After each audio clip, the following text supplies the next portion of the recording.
Yes, വോട്ടെണ്ണൽ പുരോഗമിക്കുകയാണ്. രണ്ടാം റൗണ്ട് വോട്ടെണ്ണൽ ഏതാണ്ട് അവസാനത്തോട് അടുക്കുകയാണ്. നാലാം റൗണ്ട് വരെ വഴിക്കടവാണ് എണ്ണുന്നത്. നമുക്കറിയാം, വഴിക്കടവ് ഏറെ നിർണായകമായ ഒരു പഞ്ചായത്ത് കൂടിയാണ് എന്ന കാര്യത്തിൽ തർക്കമില്ല. സാനു തുടരുന്നുണ്ട്. സാനു, വഴിക്കടവിലെ വോട്ടുകൾ എണ്ണുമ്പോൾ അൻവർ ഇഫക്റ്റ് ഉണ്ടായിട്ടുണ്ട് എന്ന് പറയേണ്ടിയിരിക്കുന്നു. കാരണം മുന്നണികൾ പ്രതീക്ഷിച്ച വോട്ടുകൾ തന്നെയാണോ അവർക്ക് കിട്ടിക്കൊണ്ടിരിക്കുന്നത്? വീണ, വഴിക്കടവ് പഞ്ചായത്ത് എണ്ണി തീരുമ്പോഴേക്കും താൻ എത്രത്തോളം വോട്ട് പിടിക്കും, താൻ എത്രത്തോളം ശക്തനായിരുന്നു എന്നുള്ള കാര്യത്തിൽ ഒരു വ്യക്തത വരുമെന്നാണ് അൻവർ ഈ തെരഞ്ഞെടുപ്പിന് അല്ലെങ്കിൽ വോട്ടെടുപ്പിന് തൊട്ടു മുന്നേ അദ്ദേഹത്തിന്റെ നിലപാടായി വ്യക്തമാക്കിയിരുന്നത്. എന്തായാലും വഴിക്കടവിൽ തന്റെ വഴി നിർണ്ണയിക്കും എന്ന് തന്നെ വ്യക്തമാക്കി അൻവറിന്റെ ഗതി എങ്ങോട്ടാണ് എന്ന് നമുക്ക് ഈ വഴിക്കടവിലെ 1 മുതൽ 46 ബൂത്തുകൾ എണ്ണുമ്പോഴേക്കും നമുക്ക് ഏകദേശം കാര്യങ്ങൾ വ്യക്തമാകും. കാരണം എത്രത്തോളം വോട്ട് പിടിക്കുന്നു, നിലവിലുള്ള സാഹചര്യത്തിൽ ഈ 3 മുന്നണികളോട് മത്സരിച്ച് താൻ എത്രത്തോളം വോട്ട് പിടിക്കുന്നു എന്നുള്ള കാര്യങ്ങളൊക്കെ ഈ വഴിക്കടവിൽ നിന്ന് തന്നെ വ്യക്തമാകും. അതായത് ഇപ്പൊ 4ാം റൗണ്ട് അവിടെ എണ്ണിക്കൊണ്ടിരിക്കുന്നു, അല്ലെങ്കിൽ എണ്ണി പൂർത്തിയായിക്കൊണ്ടിരിക്കുന്നു എന്നുള്ള കാര്യമാണ് നമുക്ക് മനസ്സിലാക്കാൻ സാധിക്കുന്നത്. അതേപോലെ തന്നെ നിലവിൽ അവിടെ UDF മേൽക്കൈ നേടും എന്ന് അവർ പ്രവചിച്ചിരുന്നതാണ്, അല്ലെങ്കിൽ അവർ പ്രതീക്ഷിച്ചിരുന്നതാണ്. ആ പ്രതീക്ഷകൾ തന്നെയാണ്. അത്രത്തോളം അവർ വലിയ ഭൂരിപക്ഷമൊക്കെ പറഞ്ഞിരുന്നെങ്കിലും അത്രത്തോളം ഒന്നും മുന്നേറാൻ സാധിച്ചില്ലെങ്കിലും നേരിയ ഭൂരിപക്ഷത്തിൽ അവർ നിലവിൽ വഴിക്കടവിൽ മുന്നിട്ട് നിൽക്കുന്നു എന്ന് തന്നെയാണ് നമുക്ക് വ്യക്തമാക്കാൻ സാധിക്കുന്നത്. അതേപോലെ തന്നെ ഇനി വരാനുള്ളത് രണ്ടാമത്തെ ബൂത്തായിട്ട് 2ാം ഘട്ടത്തിൽ വരാനുള്ള മൂത്തേടം പഞ്ചായത്താണ്. തുടർന്ന് എടക്കരയും പിന്നീട് പോത്തുകല്ല് അടക്കമുള്ള മേഖലകളിലാണ് വോട്ടുകൾ എണ്ണാനുള്ളത്. ഈ മേഖലകളെല്ലാം പരമ്പരാഗതമായി UDF-ന് മേൽക്കൈയുള്ള പ്രദേശങ്ങൾ തന്നെയാണ്.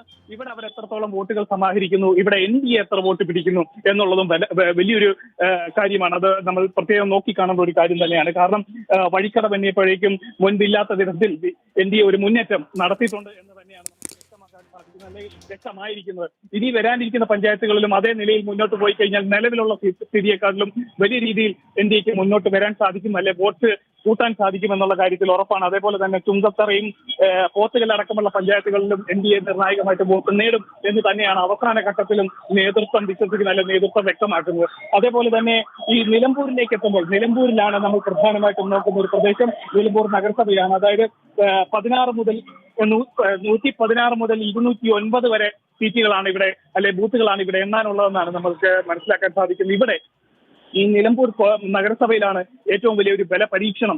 ഏറ്റവും കൂടുതൽ വോട്ടുകൾ സമാഹരിക്കുന്നത്, വിജയത്തിലേക്ക് എത്താൻ സാധിക്കുന്ന വോട്ടുകൾ ഇവിടുന്ന് ആരാണ് സമാഹരിക്കുന്നത്, അല്ലെങ്കിൽ ഇവിടെ ആരാണ് ലീഡ് ചെയ്യുന്നത് എന്ന് മനസ്സിലാക്കാൻ, അല്ലെ എന്ന് ആ ഒരു സ്ഥിതി വെച്ചിട്ടായിരിക്കും ഇവിടെ ആര് ജയിക്കും, ആര് പിന്നിലേക്ക് പോകും എന്നുള്ള കാര്യങ്ങളിലൊക്കെ ഒരു വ്യക്തത വരിക. എന്തായാലും നിലമ്പൂര് നിർണായകമാണ്.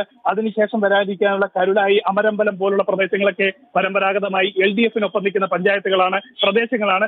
അവിടെ അവർ എത്രത്തോളം മുന്നോട്ട് വരും, അല്ലെ എത്രത്തോളം ശക്തമായി വോട്ടുകൾ സമാഹരിക്കും, അവിടെ NDA-യുടെ നില എങ്ങനെയായിരിക്കും എന്നൊക്കെ നമുക്ക് വരും മണിക്കൂറുകളിൽ, വരാനിരിക്കുന്ന നിമിഷങ്ങളിൽ കൂടുതൽ വ്യക്തമായിക്കൊണ്ടിരിക്കുകയാണ്.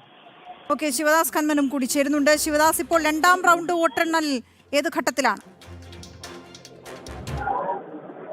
മീന, 2ാം റൗണ്ട് വോട്ടെണ്ണൽ ഇപ്പോൾ പുരോഗമിച്ചുകൊണ്ടിരിക്കുകയാണ്. അവസാന ഘട്ടത്തിലാണ് 2ാം റൗണ്ട് വോട്ടെണ്ണൽ ഇപ്പോൾ നടന്നുകൊണ്ടിരിക്കുന്നത്. ആദ്യ റൗണ്ട് വോട്ട് എണ്ണിക്കഴിഞ്ഞു. ഇപ്പോൾ ആര്യാടൻ ഷൗക്കത്ത് 538 വോട്ടുകൾക്കാണ് നിലവിൽ മുന്നിൽ ഉള്ളത്. പക്ഷേ ഏകദേശം ഒരു ആദ്യ റൗണ്ട് വോട്ട് എണ്ണി കഴിയുമ്പോൾ 800 വോട്ടുകൾ എങ്കിലും ലീഡ് ലഭിക്കും എന്നൊരു പ്രതീക്ഷയിലായിരുന്നു, ഒരു കണക്കുകൂട്ടലിലായിരുന്നു UDF ക്യാമ്പ് മുൻപ് ഉണ്ടായിരുന്നത്. പക്ഷേ ഇപ്പോൾ 600-ൽ താഴെ മാത്രമാണ് അവരുടെ ഒരു ഭൂരിപക്ഷം ഉള്ളത്. അതുകൊണ്ട് തന്നെ ഇപ്പോൾ ചെറിയൊരു ആശങ്ക UDF ക്യാമ്പിനും ഉണ്ട്. കാരണം വഴിക്കടവ് പഞ്ചായത്തിലെ വോട്ടുകളാണ് ആദ്യ റൗണ്ടുകളിൽ എണ്ണുന്നത്. അതിനുശേഷം മൂത്തേടം പഞ്ചായത്ത്, പിന്നീട് എടക്കര പഞ്ചായത്ത്, ഈ 3 പഞ്ചായത്തുകളും നിലമ്പൂർ നിയമസഭാ മണ്ഡലത്തിലെ ഈ 3 പഞ്ചായത്തുകളിൽ UDF-ന് സ്വാധീനമുള്ള പഞ്ചായത്തുകളാണ്. പ്രത്യേകിച്ച് വഴിക്കടവ് പഞ്ചായത്ത് കൂടുതൽ സ്വാധീനമുള്ള ഒരു മേഖല കൂടിയാണ്. അതുകൊണ്ട് തന്നെ ഇവിടെ വോട്ടുകൾ പ്രതീക്ഷിക്കുന്നതിനേക്കാൾ കുറയുന്നത് അത് UDF ക്യാമ്പിനെ അല്പം ആശങ്കപ്പെടുത്തുന്നുണ്ട്. കാരണം 800-ഓളം വോട്ടെങ്കിലും അവർ ഒരു ഭൂരിപക്ഷം പ്രതീക്ഷിച്ചിരുന്ന സ്ഥാനത്താണ് ഇപ്പോൾ അത് 543-ലേക്ക് ചുരുങ്ങിയിരിക്കുന്നത്. അതുകൊണ്ട് തന്നെ വരും മണിക്കൂറുകളിൽ മറ്റു പഞ്ചായത്തുകളിലും മറ്റ് റൗണ്ടുകളിലും വോട്ടുകൾ എണ്ണുമ്പോൾ അത്